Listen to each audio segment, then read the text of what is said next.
Materi yang akan dijelaskan pada kali ini yaitu mengenai perancangan program dan paket wisata. Apa yang dimaksud dengan program wisata? Program wisata terdiri dari dua kata, dari kata program dan wisata. Program yaitu kumpulan dari informasi atau kumpulan dari kegiatan atau aktivitas dan pertunjukan atau peragaan yang secara bersama-sama dilaksanakan dalam suatu waktu. Sedangkan wisata yaitu kegiatan perjalanan yang dilakukan oleh seseorang atau sekelompok orang dengan mengunjungi tempat tertentu untuk tujuan tertentu. Bisa untuk rekreasi, bisa untuk pengembangan diri, bisa untuk mempelajari keunikan daya tarik wisata yang berupa flora, fauna, ataupun budaya yang dikunjungi dalam jangka waktu sementara. Jadi apabila digabungkan, apabila disimpulkan, program wisata yaitu suatu kumpulan aktivitas yang dilaksanakan pada saat melakukan perjalanan ke suatu kawasan wisata. Nah, di slide ini bisa dilihat di sini ada poster, ada Bali Tour Package, kenapa jadi Bali ya? Kemudian ada paket wisata. Nah, apa yang dimaksud dengan paket wisata? Paket wisata adalah kumpulan dari program-program wisata. Di poster ini bisa dilihat ada Kintamani Tour and Ubud Tour. Nah, yang Kintamani Tour inilah yang dimaksud dengan program wisata. Nah, di sini kan sudah digabung ya, ada Kintamani Tour, kemudian ada Ubud Tour, kemudian ada Half Day Water Sport. Nah, ini kegiatan-kegiatan atau program-program ini digabungkan menjadi suatu paket wisata. Mungkin kalau misalnya cari contoh yang gampang dan enak, kalau kita datang ke suatu restoran, itu biasanya kan ada yang namanya paket hemat. Paket hemat itu kan ada kumpulan beberapa jenis makanan. Paket satu mungkin terdiri dari air jeruk, mie goreng, kemudian paket 2 air jeruk dengan mie rebus. Nah, mie goreng dan mie rebus itu adalah program-program wisatanya. Nah, begitu digabungkan itu menjadi paket. Oke. Nah,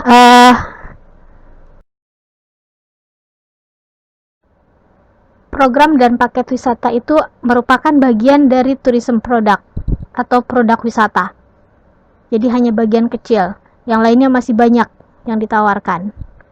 Oke, apa yang dimaksud dengan tourism product? Di sini disampaikan definisinya bahwa tourism product dapat didefinisikan sebagai sejumlah kepuasan fisik dan psikologis yang diberikan kepada wisatawan selama mereka melakukan perjalanan wisatanya.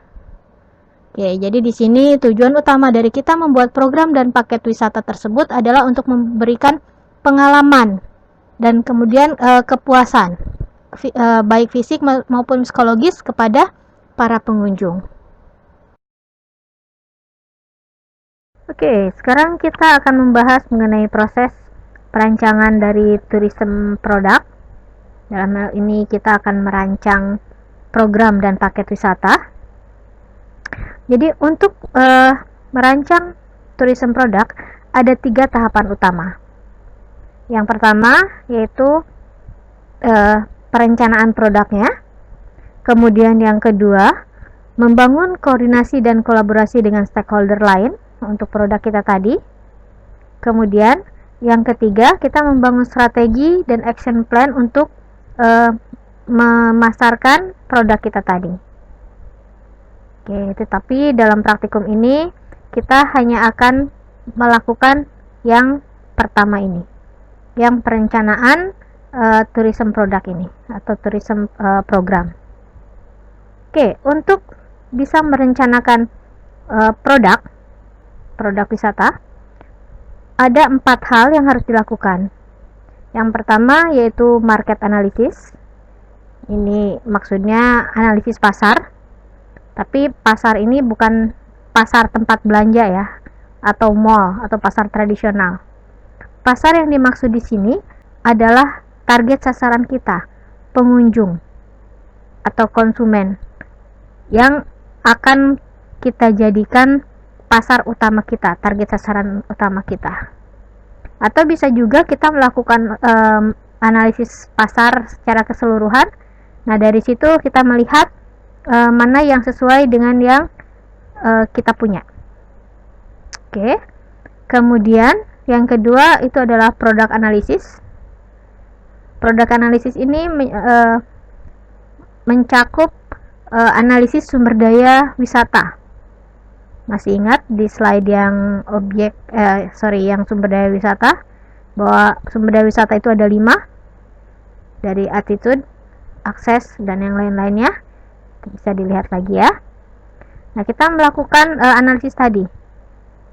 Produk mana yang akan kita tawarkan dari kawasan yang kita punya. Oke, kemudian setelah kita tahu pasar kita siapa, atau kira-kira arahnya kemana, kemudian produk kita yang akan kita tawarkan itu apa, baru kita matchingkan antara pasar dengan produk tadi.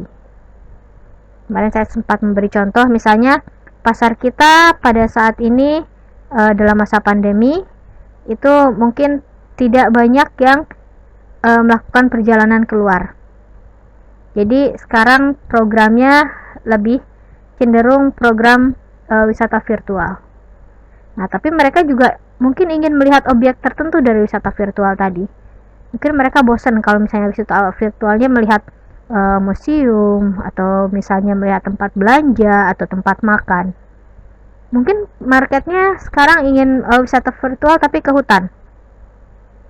Oke, nah produk kita lihat dalam produk kita ada nggak hutan tadi yang merupakan keinginan pasar tadi. Kalau ada, berarti bisa dimatchingkan. Kalau tidak ada, kita lihat lagi pasar kita maunya selain hutan apa lagi. Nah, kita lihat lagi produk kita ada atau tidak. Oke, tapi kalau misalnya dalam masa yang bukan pandemi, itu kan program melibatkan juga ada transportasi, ada akomodasi, dan yang lain-lain. Nah, kita melihat, oke, pasar kita ini golongan menengah ke bawah. Berarti transportasinya, akomodasinya juga standarnya standar menengah ke bawah. Nah, ada nggak yang diharapkan oleh market? Kalau ada, berarti bisa dimatchingkan. Kalau tidak ada, tadi lihat lagi apa yang mereka inginkan. Kita cek lagi di produknya ada atau enggak. Oke, nah setelah dapat yang matching nih antara market dengan produk, baru kita melakukan penyusunan programnya. Setelah itu kita nilai, ini layak tidak untuk dipasarkan. Oke, tapi untuk yang keempat ini mungkin akan agak rumit. Jadi tahapan yang dilakukan untuk yang melakukan perencanaan program hanya 1, 2, dan 3. Market analysis, product analysis, dengan match market with the product. Oke, kita bicara untuk yang stakeholder, coordination and collaboration. Ini sebenarnya sudah lebih advance lagi. Jadi kan kalau kita sudah punya produk, kalau kita sudah punya program, itu kan baru rancangan kita. Nah, dalam program tadi kan banyak tuh aspeknya. Misalnya kalau kita punya program wisata virtual, berarti kan kita harus tahu, oh siapa yang akan bikin filmnya, siapa yang akan mengeditnya, dan yang lain-lain. Berarti kan perlu kerjasama dengan orang lain, siapa yang akan syutingnya, dan lain-lain. Oke, tapi kalau misalnya dalam masa yang bukan pandemi, berarti kan akan ada pemilik transportasi, pemilik akomodasi yang harus kita ajak kerjasama. Karena kan kita hanya merencanakan programnya kan.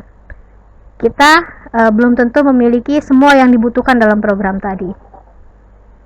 Oke, nah setelah koordinasi dan kolaborasi, kita merancang strategi dan action plan-nya untuk memasarkan program kita tadi. Oke, tapi 2 tahapan ini hanya untuk diketahui saja untuk saat ini, tidak kita laksanakan. Tapi kalau ada yang mau sampai merencanakan ini, tidak masalah. Oke, ini contoh dari komponen dari program wisata.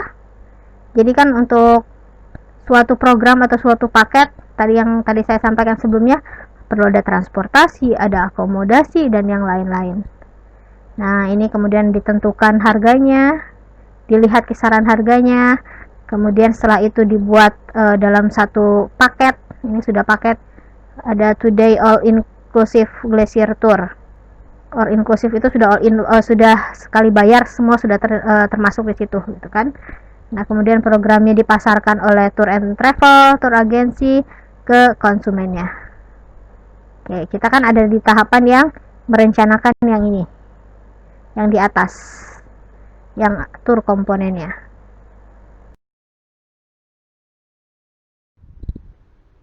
Oke, ini adalah beberapa komponen yang sebaiknya ada di dalam suatu program wisata. Sini ada ditampilkan ada sekitar 10 komponen. Mungkin kalau misalnya Anda sempat googling, bisa lebih dari ini atau ada juga yang kurang dari ini. Tapi idealnya ada 10 hal ini di dalam suatu program. Oke, yang pertama yaitu judul program. Ya, semua hal juga ya penting, title itu, cover itu, untuk kita tahu kira-kira isinya seperti apa. Jadi kalau judul program kan bisa menggambarkan program itu menawarkan tentang apa. Kemudian tujuan dari program tersebut, apa sebenarnya hal utama yang ingin dicapai dari pelaksanaan program tadi. Kemudian deskripsi program, penjelasan singkat dari program. Kemudian objek yang ditawarkan, itu apa saja. Kemudian materi yang akan disampaikan kepada peserta program. Kemudian kelompok sasaran atau target utama dari program kita, harga yang ditawarkan, media yang digunakan selama pelaksanaan program, kemudian fasilitas yang disediakan untuk sasaran atau untuk peserta, dan yang terakhir adalah evaluasi program. Oke, berikut adalah penjelasan secara rinci dari aspek-aspek tersebut. Oke, sekarang kita akan rinci satu persatu dari komponen-komponen program yang harus kita rancang. Itu yang pertama, tadi ada judul program atau di sini tema program, yaitu pesan utama yang akan disampaikan. Ini yang akan menjadi payung dari program kita secara keseluruhan. Untuk kawasan yang kita punya maksudnya yang kita rencanakan, itu bisa dibagi menjadi beberapa tema. Ingat yang tadi saya sampaikan yang paket kan, paket wisata. Nah, itu bisa dibuat temanya. Nah, kan bisa banyak tuh pilihannya ya, alternatifnya banyak. Nah, ini juga sama bisa dibagi.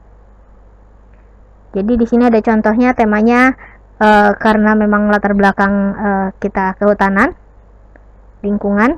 Jadi di sini lebih ke mengenal potensi keanekaragaman hayati di kawasan Taman Nasional Gunung Gede Pangrango, atau bisa juga mengenal kebudayaan masyarakat sekitar kawasan, atau bisa juga judulnya kalau di atas tadi hanya Kintamani Tour, berarti kemungkinan program itu menawarkan daya tariknya Kintamani, bagusnya Kintamani seperti apa. Oke, kemudian tujuan. Kalau ini tujuannya idealnya ya memberikan pengetahuan, memberikan pengalaman langsung pada pengunjung. Yang tadi disampaikan sebelumnya bahwa kita itu menyusun program itu untuk memenuhi keinginan pengunjung, agar pengunjung mendapatkan kepuasan secara fisik dan psikologis. Jadi kira-kira fokus kita mau yang mana? Itu kan memberikan pengetahuan kah, kepuasan, berarti kan ini kepuasan ke otak istilahnya ya. Kemudian memberikan pengalaman langsung, bersentuhan langsung dengan alam, atau bagaimana. Kemudian ada deskripsi program. Jadi ini penjelasan singkat, atau kalau di karya ilmiah kalau nggak abstrak ini summary dari program kita. Jadi di sini disampaikan bahwa deskripsi program yaitu garis-garis besar kegiatan yang menjadi tuntunan dalam pelaksanaan kegiatan. Jadi kegiatan kita itu ngapain aja sih? Dan kapan kegiatan itu dilakukan? Berapa lama akan dilakukan? Kemudian juga dalam deskripsi program diharapkan ada itinerary. Itinerary itu adalah jadwal kegiatan. Nanti di bawah ada contohnya itinerary itu seperti apa. Tapi sebenarnya kalian sudah biasa lah kalau misalnya kalian melakukan kegiatan itu kan pasti ada rundown acaranya. Jam segini sampai segini ngapain, jam segini sampai segini makan siang, nanti yang menyediakan makannya siapa, makanannya apa saja, harganya berapa. Nah, seperti itulah yang dibuat. Sebenarnya nggak susah kan ya. Berikutnya adalah objek yang ditawarkan. Jadi dari sumber daya yang kita punya, kira-kira untuk program ini kita akan menampilkan yang mana. Misalnya kalau dari tumbuhan, tumbuhan mana yang akan kita tampilkan atau yang akan kita tawarkan di dalam program. Kemudian kalau wisata, satwa yang mana. Atau kalau bangunan, bangunan yang mana yang akan kita masukkan di dalam program ini. Jadi dalam satu program itu kita tidak memasukkan semua objek yang ada di kawasan kita. Seperti yang disampaikan bahwa dalam satu kawasan kita bisa membagi menjadi beberapa tema. Jadi apakah program kita khusus temanya adalah tentang satwa, atau program kita khusus temanya adalah tentang flora, atau khusus tentang budaya, atau mungkin flora yang menunjang budaya. Nah, itu yang kita tentukan. Kalau di sini disampaikan misalnya temanya keanekaragaman hayati, maka objek yang ditampilkan adalah berbagai jenis keanekaragaman hayati yang ada di kawasan kita. Oke, setelah kita memilih memilih objek yang akan ditawarkan, kita juga memikirkan dari objek-objek tadi materi apa saja yang akan disampaikan. Apakah kita hanya akan mengenalkan mengenai namanya saja? Jadi nama dari berbagai jenis flora yang ada di sana misalnya, ataukah nama dengan manfaatnya, ataukah mungkin sejarahnya, ataukah cara pengolahannya. Nah, ini kita menentukan itu karena dari situ berarti kita tahu, oh iya, kita harus melibatkan siapa lagi. Karena kita kan tidak mungkin mengetahui semua materi terkait dengan objek kita tadi. Mungkin kalau misalnya tentang pengolahan, kita bisa melibatkan vendor yang memang mengolah dari objek wisata kita tadi. Oke, atau kalau misalnya kita ingin mengetahui sejarah, berarti kita bisa melibatkan masyarakat. Nah, di sini kan disampaikan disesuaikan dengan tujuan dan sasaran yang akan ditentukan, kemudian menentukan siapa yang terlibat dalam pelaksanaan wisata tadi. Untuk tujuan dan sasaran, ya kita berpikir kalau tujuannya memang hanya ingin meningkatkan pengetahuan, ya cukup disampaikan informasinya. Tapi kalau agar mereka juga mendapatkan experience tertentu, mungkin ada dengan demonstrasinya, menyentuh dari objek tadi, dan yang lain-lain. Oke, kemudian kalau sasaran, berarti kan kita bicara outcome terakhirnya apa? Ya tadi terkait dengan tujuan tadi ya. Di sini kita berbicara mengenai kelompok sasaran atau kelompok pengunjung atau target sasaran yang akan menjadi target utama dari program kita. Apakah kelompok sasaran kita anak kecil, anak sekolah, orang dewasa, keluarga? Karena itu kan akan menentukan objek, fasilitas, dan yang lain-lain. Nah, di sini disampaikan pasar utama program itu siapa? Yang selain pasar utama, jika ingin daftar atau ikut program itu tidak masalah, tapi sebenarnya kita sudah tahu yang utama itu siapa, jadi pelayanannya diutamakan untuk target pasar kita tadi. Kalau yang lain berarti kan menyesuaikan dengan memang yang sudah kita rancang. Oke, di sini disampaikan kamu juga bisa mulai memikirkan kira-kira target sasaran potensial kita siapa selain yang pasar utama kita tadi atau yang sudah ada sekarang. Mungkin sebagai contoh kalau yang terkait program susah, misalnya yang pernah jualan makanan, jualan baju, atau jualan apapun di kampus. Kan mahasiswa dulu banyak ya yang suka berjualan. Nah, misalnya ada yang jualan risol, dia tahu bahwa teman-temannya kalau datang pagi itu belum sempat sarapan. Risol bisa sebagai untuk pengganti sarapan tadi. Nah, kemudian berpikir, oke, selain mahasiswa, siapa lagi kah kira-kira yang datang pagi dan tidak sempat sarapan yang bisa menjadi target sasaran kita berikutnya. Nah, kira-kira itu yang dimaksud dengan potensial future visitor. Jadi target utama potensial yang mana lagi yang bisa menjadi sasaran dari program kita. Nah, kemudian tahapan berikutnya adalah kita menentukan harga yang ditawarkan. Ingat gambar yang di atas itu setiap komponen tur itu kan ada harga-harganya. Jadi kalau di sini, kalau kita bicara mengenai program di dalam suatu kawasan, kita memikirkan ada entrance fee, itu tiket masuknya berapa. Kemudian kalau ada pemandu, berarti pemandunya dibayarnya berapa, transportasi itu berapa, dan yang lain-lain. Itu kita lihat, dan kemudian kita hitung untuk menentukan harga yang ditawarkan itu kira-kira kisarannya berapa. Tentu saja ini disesuaikan dengan kelompok sasaran kita. Kalau misalnya kelompok sasaran kita menengah ke bawah, berarti kan harganya juga menyesuaikan dengan kemampuannya mereka. Kalau menengah ke atas, berarti disesuaikan juga dengan kemampuan menengah ke atas tadi seperti apa. Oke, berikutnya kita membahas mengenai media yang akan digunakan selama program wisata kita berlangsung atau paket wisata kita berlangsung. Jadi di sini kita mulai memikirkan, kan tadi ada informasi atau materi yang akan diberikan kepada sasaran kita atau kepada peserta program kita. Nah, kita berpikir apakah kita akan menggunakan media tour guide, jadi informasinya langsung disampaikan oleh tour guide.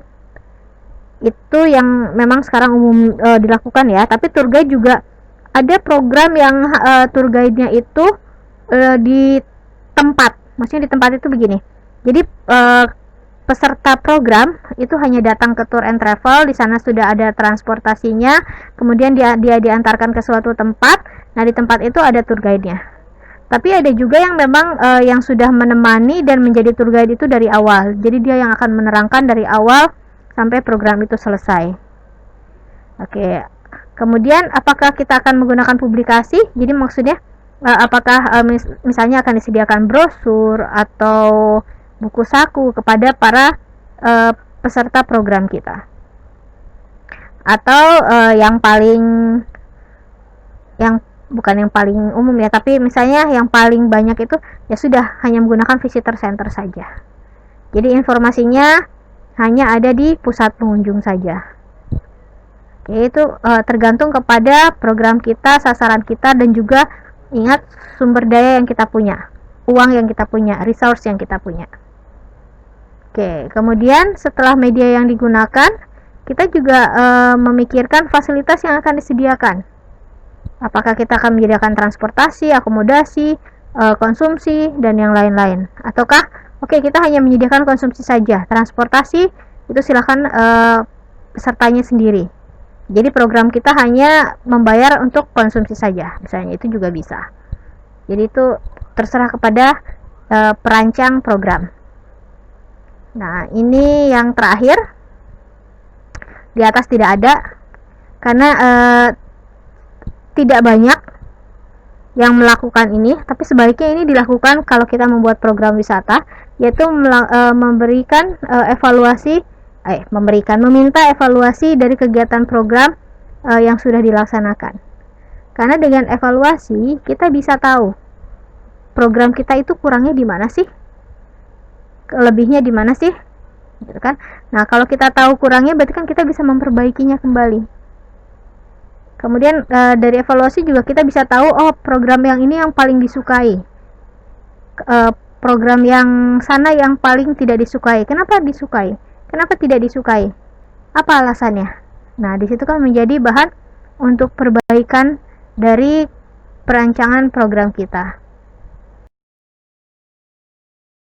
Ini hanya mengingatkan kembali, ini kan sudah ya, bahwa untuk merancang program atau paket wisata, berarti kita harus mengidentifikasi supply, fisik, biologi, sosial, ekonomi, budaya, dan yang lain-lain. Coba dicek lagi materi kuliahnya. Kemudian kita melakukan analisis pasar, demand. Nah, kita melakukan survei, bisa dengan kuesioner. Biasanya kalau demand untuk mengetahui karakteristik lebih enak dengan menggunakan survei. Ini kira-kira yang sebaiknya kita ketahui. Ada usia, tingkat pendidikan, jenis kelamin, jenis pekerjaan, dan yang lain, tujuan datang, dan yang lain-lain. Oke, karena dari sini kita bisa tahu mereka maunya apa, kemudian kita punyanya apa. Nah, ini kan yang dimatchingkan, supply matching dengan demand, baru kita ada programnya. Oke, ini contoh dari itinerary atau biasa kita tahu jadwal kegiatan. Di sini sudah disampaikan hari pertama itu kemana saja, kemudian hari kedua kemana saja.